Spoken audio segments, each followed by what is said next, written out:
Hello, I'm Mamuka Kuparadze, and I'm going to be the anchor of Studio Array Telediscussion. Today we are going to speak about our conflicts in Georgia, rather I would say the transformation of these conflicts. And in our program we will talk about those interesting projects that connect us with the Abkhaz and the Ossetian. These projects are mostly supported by international organizations and be it private funds or state funds. And the program which we are presenting is supported with the United Nations and European Union common project named COBR that by itself means the trust building and early mechanism. Today we are having our partners in the studio involved in civic dialogue, and they are going to talk about their experience and transformation of the conflict. Let me introduce Nino Kalandarishvili, Nationalism and Conflict Study Institution, head of the institute, and Shota Shvelidze, Peace and Development Center representative. So I'm very happy having you here. Let's start with you, Nino. So, Nino, what can you tell us about those interesting projects supported by COBR? Mamuka, thank you very much for having me here and allowing me to talk about the important project that is implemented and oriented on peace building in order to contribute to cooperation, Georgian, Abkhazian and Ossetian specialists and mutual understanding between them. Most importantly, those people who are divided by conflict, they are in different spaces, they have different political orientation and purposes, and at the same time they have different approaches to cultural heritage and archaeology. We are based on Western standards, and they feel more like Russian space. I'm not saying bad, but they have different attitude in terms of protection and presentation of cultural heritage. So, and I mean, recovery of scientific contacts between these people, of course, of utmost importance. So the problem is not only that we live in alienated communities, we have even different ideology toward our cultural heritage. So the new just difficulties actually appears in the dialogue. Yes, of course, two difficulties, two complexes, but there are somehow some supporting mechanisms. People are working in this area. Not everybody is quite young. In this case, actually, age is working for us because in Soviet past, these people were closely and scientifically actually had contacts, and reaching mutual understanding for them was easier than for those who are much younger. And our projects actually involve both younger and older generations, and that was actually, that made it easier just to understand each other. So we have characterized actually the nature of this cooperation and how sustainable is this cooperation, what were the prerequisites for these projects, and will they continue or not, because I know that all projects actually supported by international funds, they last actually for a few months as a rule. They have start, they have their end. Now, while working with our colleagues, we found quite easily the common understanding. I mean, the period, pre-Middle Ages and cultural heritage belonging to this period. This is common heritage, and we agreed to maintain, to present this cultural heritage. We decided not to actually make it a subject of political insinuations regarding regardless of which side will take more care of that. And when we reach such mutual understanding, a lot of other problems actually are arising that are necessary to maintain the context. Naturally, one project is not enough even to understand each other quite well, but actually the project just boosted up the topics that are necessary for further development and further peace building and of development of professional relationships. And duration of the project, as you just properly said, duration of the project means that some new areas just may appear and that are actually quite necessary for the sustainability of the project. For example, just we came across some educational issues which, in our opinion, is very important in terms of finding a solution. And from the point of view of Georgian and Alsatian-Georgian relationships, I think that the work in terms of recovery of relationships and civic format must be a prolonged process. It should not be limited with one project. It should not start with a new project. I think this all should be within just one large framework. So what just now actually comes into my idea, into my mind, actually society is concerned and telling that I think so, our common cultural heritage is not protected. In Abkhazia and in former South Ossetia. So is there any progress from this perspective? In terms of protection of our cultural heritage. Well, actually, protection is not secured within our project. Maintaining and conservation issues actually are being studied, and how such problems actually are taken care of in Western countries, and to what extent important is sharing European experience for countries that have actually very hard paths. For example, the same conflict went through just Balkan countries, they are either European Union members or they aspire to become European Union members, and so how they actually study the status of cultural heritage, how they not actually hide, and what this revelation just brings to both sides. And do in Abkhazia people know about these projects and to what extent they are highlighted by media? So the conflict is actually root reason that the information about such conflicts is not loudly highlighted both in Abkhazia and Georgia as well. If we speak loudly, people who work in Abkhazia, South Ossetia, they may just happen to be under some threat, under some danger. Certainly speaking, by some special services, and not only. So there is always dilemma. Working the way that society is not informed, or let's disseminate information, and we may not have the further opportunity to work further for our partners and relevantly for us either.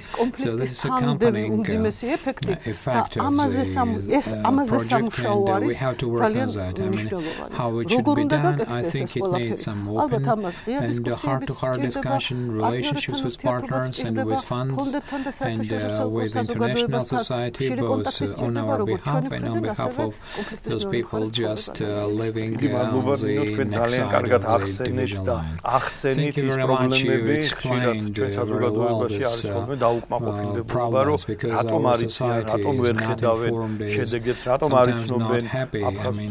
why they don't know this Abkhazian and South Ossetian partners. And I think this is very important that you explain. So, Shota, may I ask you a question? So, you were a representative coordinator of Berghop project on behalf of Georgia. You represent the Georgian side, and in your just media, through the just radio. Actually, I was participant of this radio broadcast. So please tell us in a couple of words, how did this idea appear, and who participants were. Thank you very much for the invitation. Nino talked about this, and I also would like to offer my input. Actually, in general, there are a lot of projects in Georgian, Abkhazian, and Georgian South Ossetian directions which are locked in people's diplomacy frameworks, and people have no access.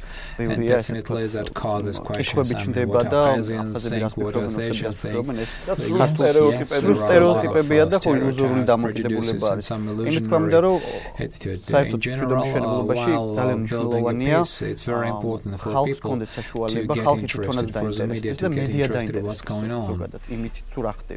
I mean, just to prevent one-sided negative information from dissemination.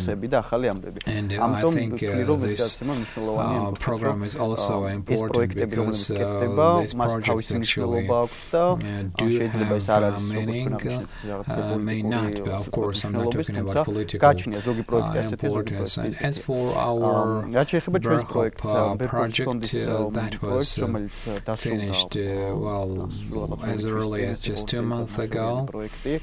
And it is concentrated on the past. You know that Berghop Fund is a German-based organization, and Georgian side had partners, and they had partners in Abkhazia, and support was secured by the Foreign Ministry of Germany. Now actually we are just in anticipation regime about the continuation of the project.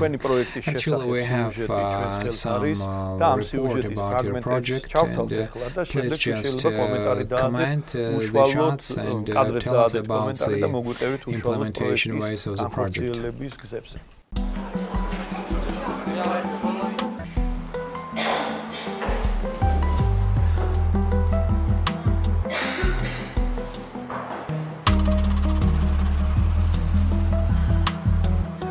Мне так кажется. Взяли на кафедре было If we have to reconcile it, I think we have to admit our guilt and where their guilt is as well. I mean, accusing Abkhazians of everything and then demand that you Abkhazians are not right and we Georgians are right and let's reconcile. I think this way won't work. But until now, I can hardly find high officials or non-officials who just only justifies themselves and accusing Abkhazians of everything. This way we cannot reconcile it.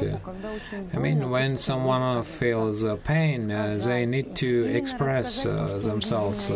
I mean, what they personally have seen and have experienced. There is some general opinion, and that can be heard by the mass of people, but actually every single person has his or her personal say, and I just gladly come here because the dialogue that definitely we lack from Abkhazian side, personally from Abkhazians. This way I just fill up this void. Of course it's actually just a non-realistic thing, but still I feel like filling it up.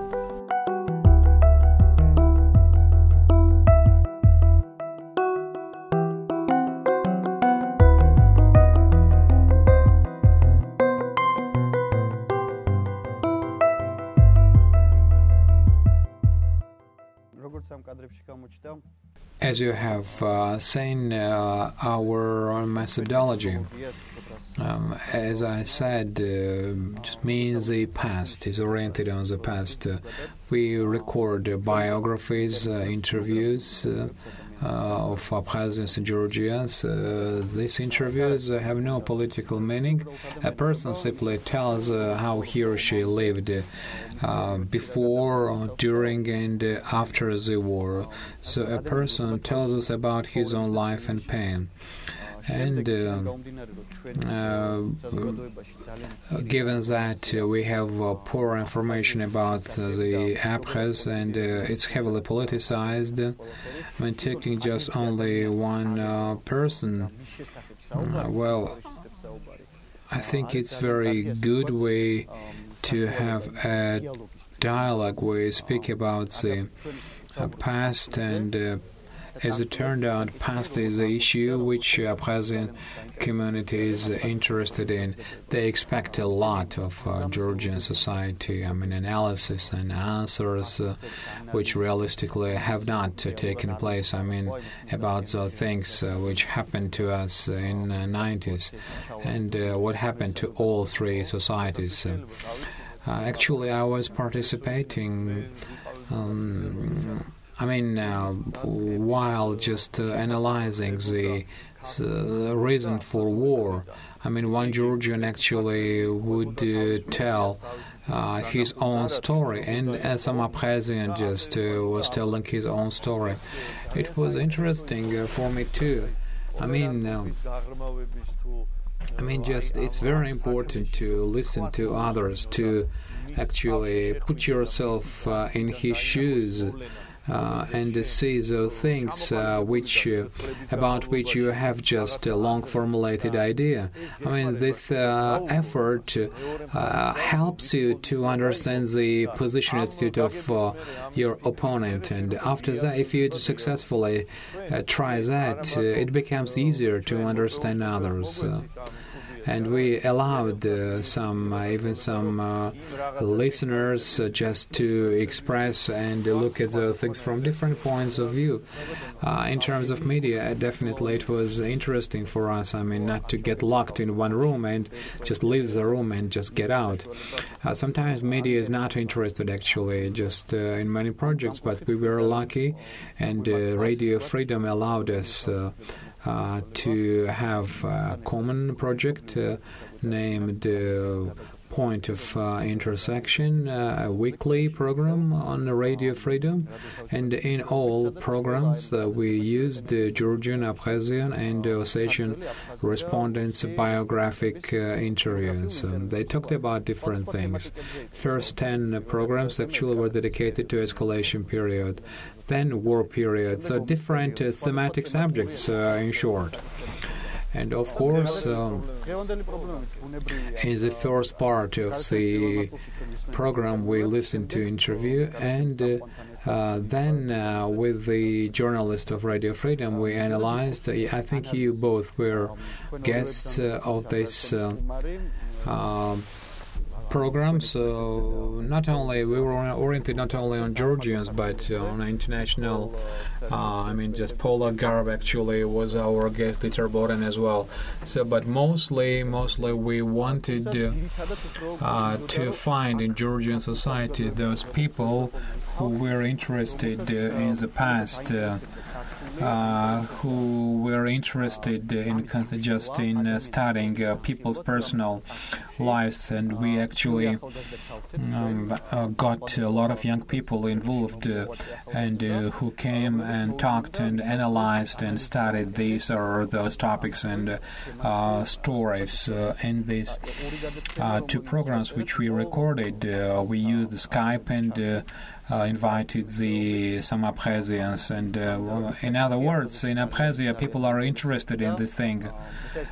So let me just interrupt. So who your partners were in this project, how you found them, and who is interested actually in partnership with you, and how actually just the information was disseminated in Abkhazia and South Ossetia.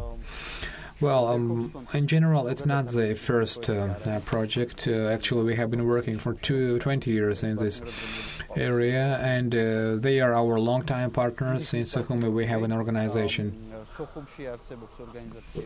I mean, our partners, Zora Bachpa Association, World Without Violence, and there are some different organizations. This project actually was implemented all across Abkhazia. Just we saw some shots and people actually get together, listen to interviews, and they consider. We sent Georgian interviews to Abkhazia. That's actually the most important point. On this side of Anguri, actually, we let people listen to Abkhazian stories. To show them pains of Abkhazians, which actually is not just quite heard in the rest of Georgia. Same thing happened in Abkhazia, and they also had a media project on Abaza TV, it's private TV. They had some kind of biographic salon, and people just went there and they just told their stories. And some Georgians even just went there to participate in these salon meetings. Some international people were there too, and this was a place where people talked about the past, talked about their pains. Thank you very much, Shota. So now let's start another block of our program. This is a news digest from Abkhazia, South Asia. Just most important events in Abkhazia and in South Asia. And our Abkhazian Association colleagues actually kindly offered us this news digest and the ideas in this actually just reports definitely differ from our views, but we really cherish and care about the partnership with them, and we offer them unchanged.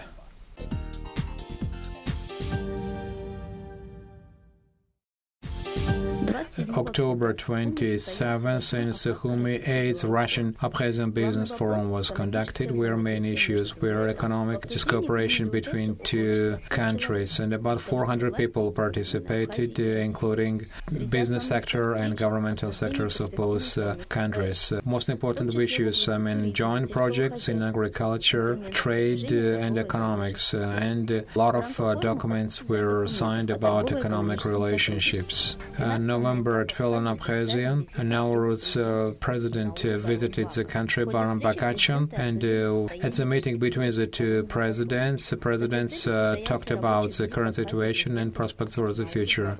Diplomatic relationships between two countries have been developed since 2009, when Nauru recognized independence of Abkhazia. For the last 2 years, it is the third visit of Nauru delegation to Abkhazia. For the second time, actually, Armenian community of Sukhumi and Charity Fund Amshara are conducting actually this event which talks about the unique and individual culture of Abkhazian community.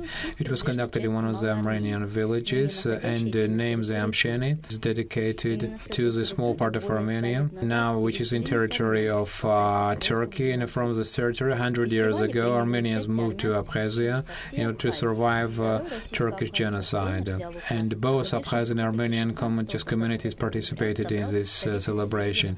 25 of October, second Russian Abkhazian art contest, Dialogue of Colors was held, which united Russian Abkhazian painters. Participants traveled to different corners of Abkhazia, and in the central exhibition hall about 60 paintings were exhibited.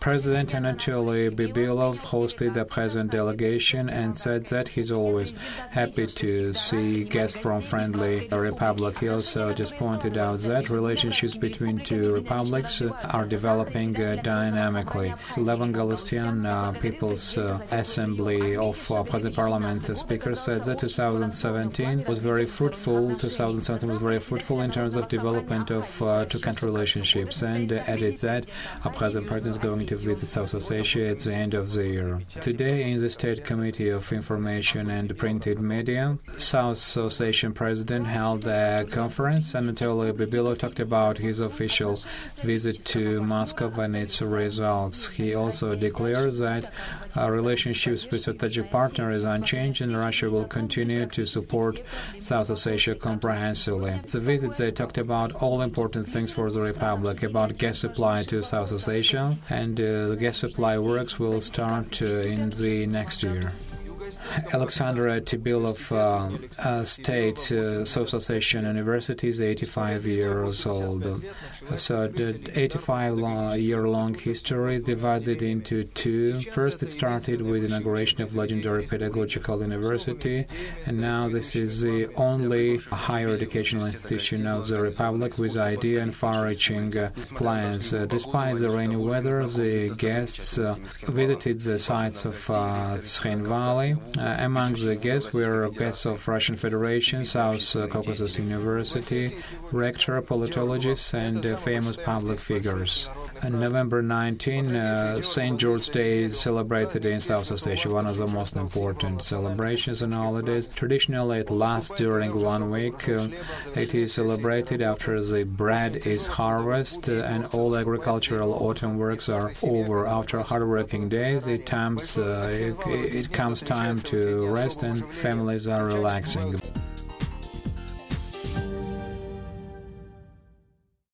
So we have just seen the digest that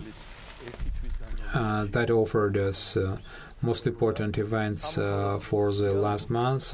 Civic dialogue has no opportunity to immediately just react and impact political situations. Sometimes our just opponents just say solemnly, hey, just why are you doing this? Why do you talk with Abkhaz Southerners? But still, this dialogue really just for sure has a positive side, and I'd like to know your opinion. Actually, civic dialogue in theory just is called dialogue of second line, and they just point out by that at first right dialogue is just state policy. And but this dialogue actually has no pretension to solve the conflict. It should prepare the soil, prepare the ground for politicians to be to allow them to make decisions, sometimes not very pleasant. I mean, to compromise actually, for civic dialogue actors, I mean, demanding, what you are doing and why just are you doing that and what you are impacting. Well, I think this question may be legitimate because sometimes society is not fully informed about the achievements and challenges of the civic dialogues. We talked about this in the first block. Of course, this is an issue too. Informing. For the societies being informed, but just imagine that no one sees each other, no one talks to each other. We have just seen the report from Abkhazia South Ossetia from Tskhin Valley, where they did not even mention Georgians or participation of Georgians or relationships with Georgia. So we have seen an island, islands where just independent life goes on. They are attached to a certain informational area, and at least there are no concerns in this report that we know, for example, we want something else. So involvement and ability to politically react really exists, and it should exist. It's a very interesting topic. Shota, I would like to ask you questions. So what prevents actually civic dialogue, and what would you remember, and what we, Georgian community, can do about that? Well, actually, we are very far, just from a solution of the project, but let's say softening of relationships between Georgians and Abkhazians. So what contributes to this, or what makes it more complicated? Yes, as I said, civic dialogue I mean, if we, for example, turn on the program of some Georgian TV, we will see a different picture with different problems, with different emotional and political issues compared to those projects where Georgians and Abkhazians meet each other, or even just in the studio. This is a problem of media, and the second thing, it's a problem of society, because society, I mean, people in society think that only government should take care of the problem, but here the society simply hands this problem to the government. So we are a society, you are a government, and why cannot we see the result? I think the same thing is happening in Abkhazia. Hypothetically speaking, this or that government may want to do a lot of things, but may some reaction of sharp radical groups of the society. Maybe they not be the majority of society, but they are visible, and it creates actually not very secure space for the representative of civic dialogue, both in Georgia and Abkhazia. Just Nino mentioned this crisis about 3 weeks ago. Yes, a very unpleasant event that was disseminated in media. Actually, there are a lot of unpleasant things, both for Abkhazians and, between us, between Georgians and Abkhazians. But in Scotland, in Kilmarnock, Scottish town, where the memorial was dismounted, this was... according to the demand of Georgian delegation, or according to the demands of our ambassador, and this memorial reflected Abkhazian flag, and it said, in my opinion, quite correctly, some kind of actual epitaph dedicated to those dead in Georgian-Abkhazian conflict. So what was followed, actually? What followed? I think what followed and what actually should follow. People who know Abkhazia, they were not actually surprised to the reaction of Abkhazians. The issue of the past and those dead who died in the past, I think it can be, it can bring some positive changes, because Georgian side, our politicians also just point out that to our high officials, including the prime ministers, that those who died in the past, actually, both sides actually are sorry about that. But for Abkhazians, it's softly speaking, they don't understand, and it's painful when they just hear one thing and they see totally different, actions on behalf of the Georgian government.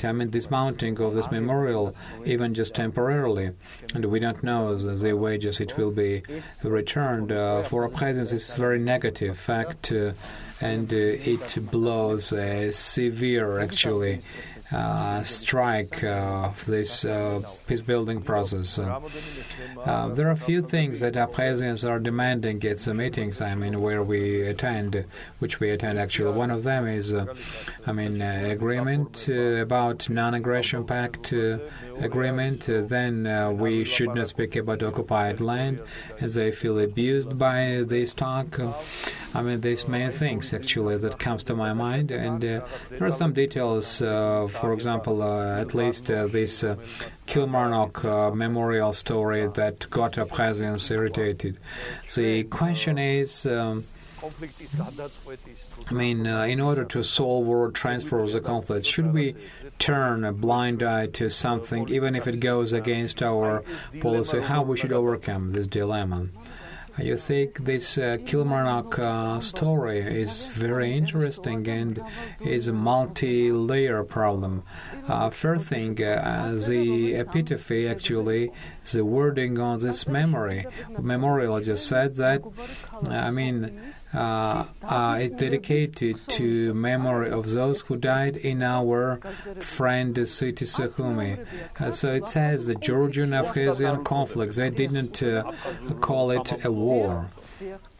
So it's dedicated to all victims. The flag is Abkhazian. If you look at the memorial, I think you will see that the last letter, Sukhum-I, it's not clear it's removed or not. All Abkhazian sites actually showed it Sukhum, but Georgian sites actually showed Sukhumi.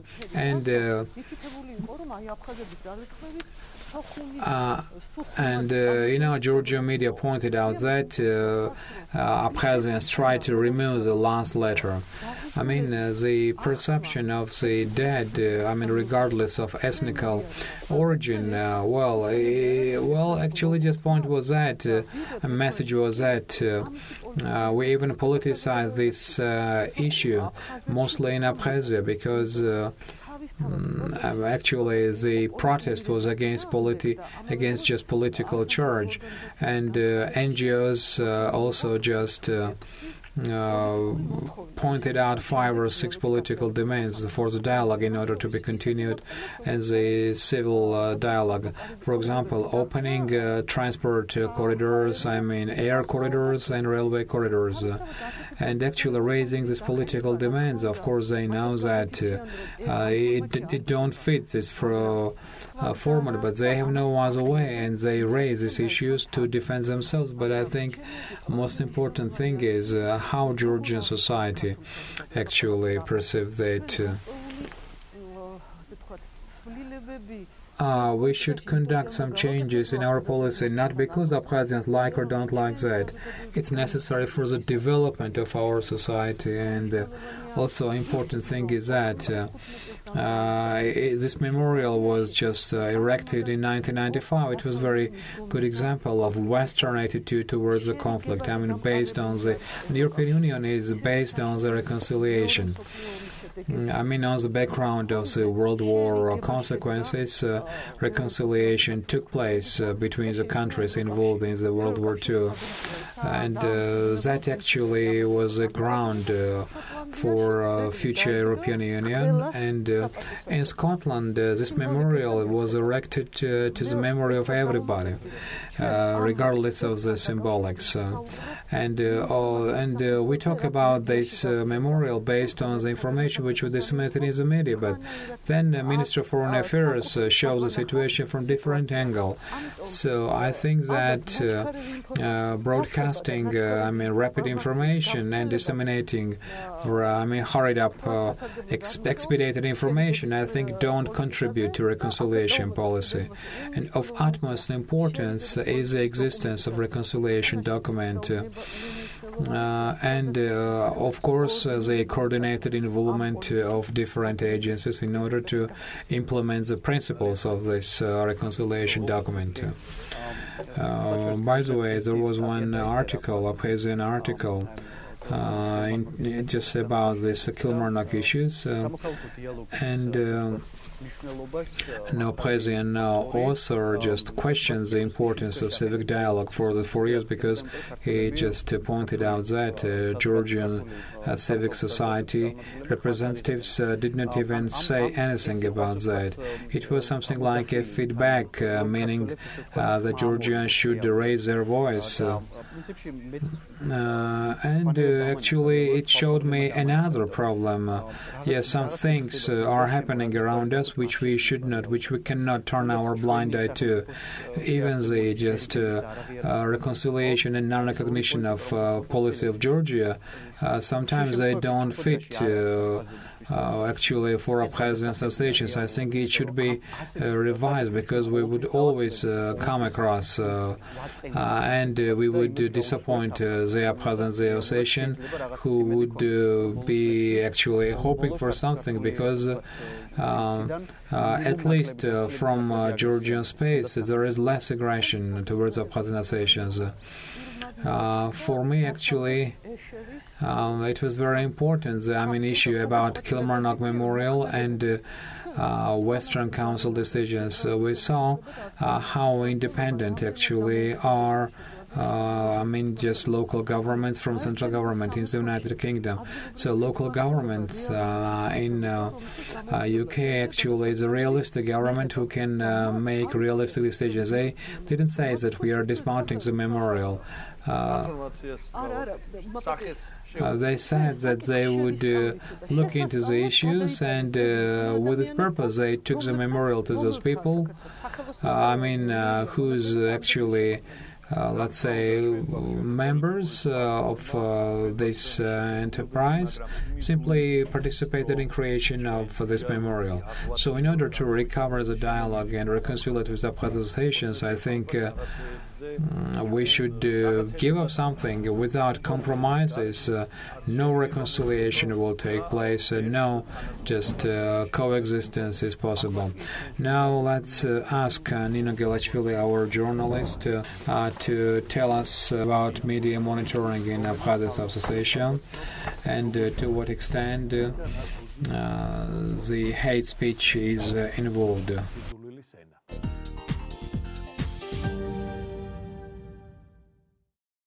Let me welcome everybody. Our association and Abkhazian colleagues traditionally supplied us with Abkhazian Association media review and what issues were just raised towards Georgia and whether hate speech was involved or not. Last month in Abkhazian media, very active was in Scotland memorial issue dismounting, and it was reacted by Abkhazian de facto government and local political and public figures and civic society figures. According to Foreign Ministry of Abkhazia, they criticized both Georgia's and the British government.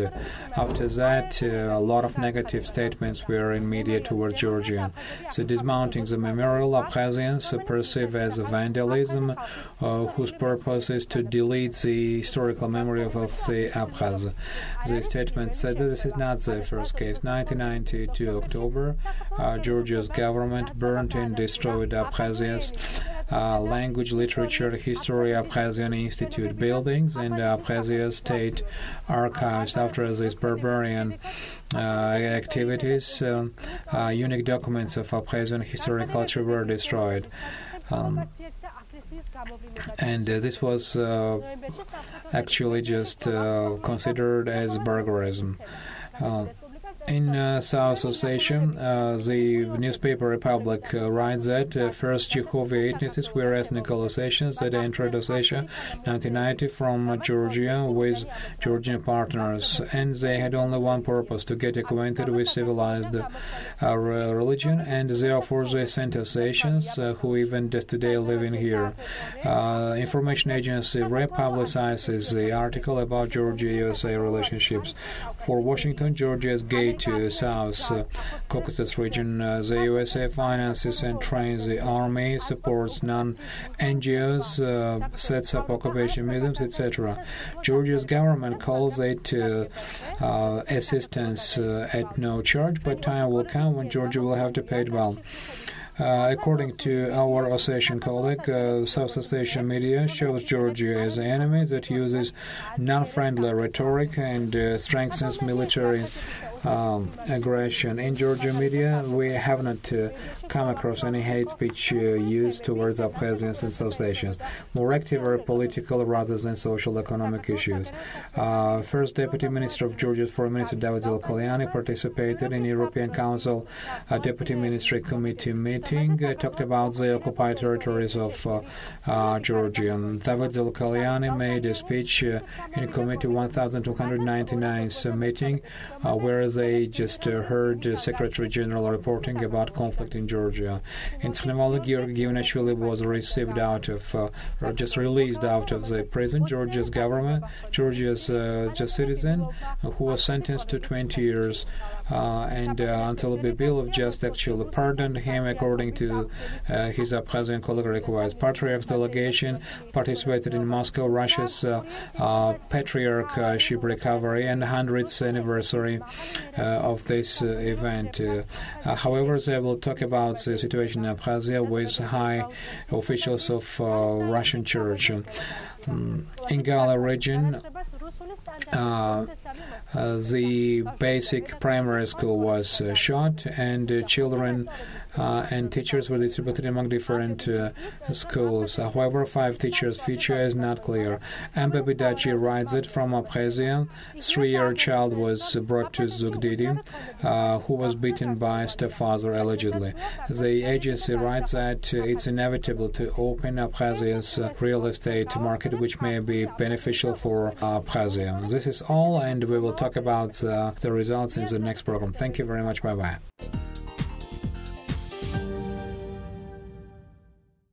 Thank you very much, Nino, for this interesting report. So, my friends, just let's say goodbye to each other. We do hope that you will come again and talk about interesting things. Thank you very much.